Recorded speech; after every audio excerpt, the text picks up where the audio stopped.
दिल्ली में जो भाव में चाषी मान घन घन आंदोलन चली प्रतिक्रिया देते रविशंकर प्रसाद। आसतु शुणा कौन कहते।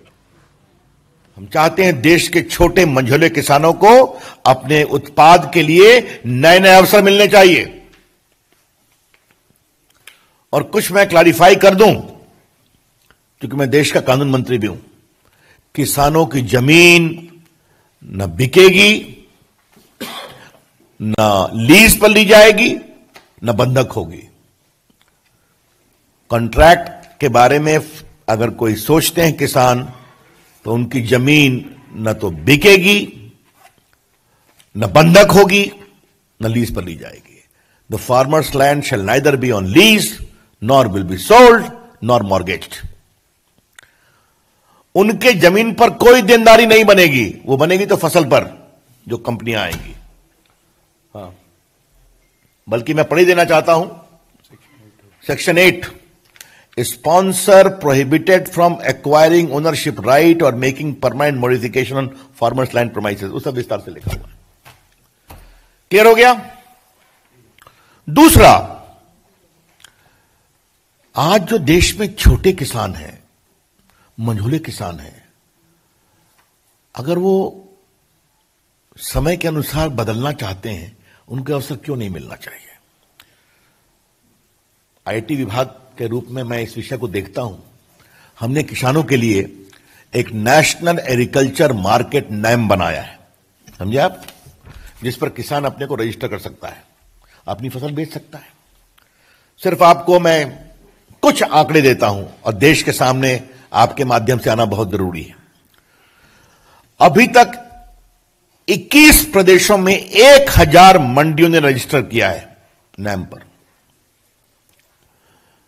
1000 mandis of 21 states have started functioning after being registered on National Agriculture Market Portal. कितने फार्मर हैं रजिस्टर्ड? 1,68,00,000। कितने ट्रेडर हैं? 1,51,000। ठीक है। और कितने का व्यापार हुआ है? 1,15,000 करोड़ रुपए का। तो आपने देखा, हमने किसानों को एक डिजिटल मंडी दी, तो देश के तमाम मंडियां जुटी 1021 प्रदेशों में, 1,68,00,000 किसान जुटे और 1,15,000 का व्यापार किया है। आप अवसर देते हैं तो इस तरह से किसान उस अवसर के अनुसार अपनी इनकम को बढ़ाने के लिए और नए नए अवसर खोजता है। मैं सिर्फ आपको एक बात और बता के अपनी बात समाप्त करूंगा, बाकी तो सारे विषय आ गए हैं। ये हमने सिर्फ आपको 2 चीज मैं बता दूं।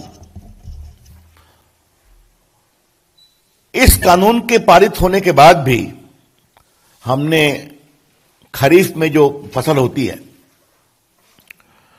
उसमें 6 फसलों के भुगतान के लिए हमने, और रब्बी में भी न्यूनतम बिल में वृद्धि की है। और ये चर्चा मैंने बाद में कई बार ट्वीट भी की है, शायद पीयूष जी ने भी किया है, लेकिन यहां आपको बताना जरूरी है कि अभी नवंबर के अंत तक धान के पैडी प्रोक्योरमेंट 318 लाख टन हुआ है, 60,000 करोड़ रुपए का। पैडी का प्रोक्योरमेंट जिसके एमएसपी आती है, वो 318 लाख टन हुआ है, 60,000 करोड़ रुपए का। और इसमें से सिर्फ पंजाब ने 202.77 लाख टन का प्रोक्योरमेंट हुआ है, यानी 64%। तो अगर जरा भी हमारा मंडी खत्म करने का इरादा होता या एमएसपी को समाप्त करने का इरादा होता, तो इतनी बड़ी खरीद होती क्या? तो ये सब बातें देश के सामने लाना बहुत जरूरी है। नरेंद्र मोदी जी की सरकार किसानों के हित के लिए समर्पित है। नरेंद्र मोदी जी की सरकार किसानों के लिए नए नए अवसर तलाश कर उनकी इनकम में और मजबूती करना चाहती है। नरेंद्र मोदी जी की सरकार देश के किसान और किसानी को अनावश्यक नियंत्रण से मुक्त करना चाहती है, जिसके कारण उनके विकास में परेशानी हुई है। हां, एक अंतिम बात मुझे लगा कि मैं आपके सामने रख ही दूं। बहुत चर्चा हो रही है, तो एक विषय